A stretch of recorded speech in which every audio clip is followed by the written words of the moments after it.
Jubilee Hills bomb blast కేసులో నిందితుడైన సయ్యద్ మక్బూల్ అనారోగ్యంతో వైద్యం పొందుతూ గాంధీ ఆసుపత్రిలో నిన్న ఉదయం 5 గంటల సమయంలో చనిపోయాడు.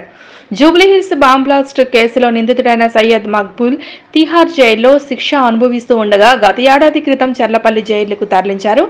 బైపాస్ సర్జరీ అనంతరం కిడ్నీ సమస్యతో బాధపడుతూ గురువారం ఉదయం సుమారు 5 గంటల ప్రాంతంలో మృతి చెందాడు.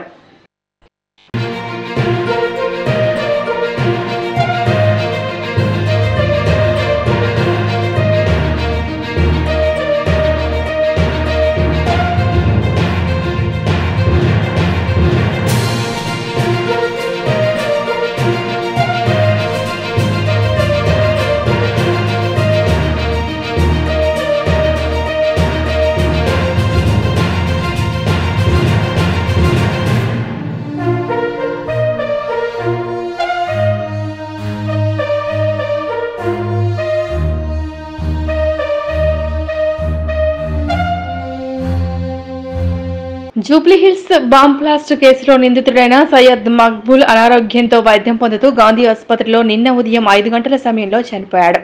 జూబ్లీహిల్స్ బాంబ్ బ్లాస్ట్ కేసులో నిందితుడైన సయ్యద్ మక్బూల్ తిహార్ జైల్లో శిక్ష అనుభవిస్తూ ఉండగా గత ఏడాది క్రితం చర్లపల్లి జైలుకు తరలించారు. బైపాస్ సర్జరీ అనంతరం కిడ్నీ సమస్యతో బాధపడుతూ గురువారం ఉదయం సుమారు 5 గంటల ప్రాంతంలో మృతి చెందాడు.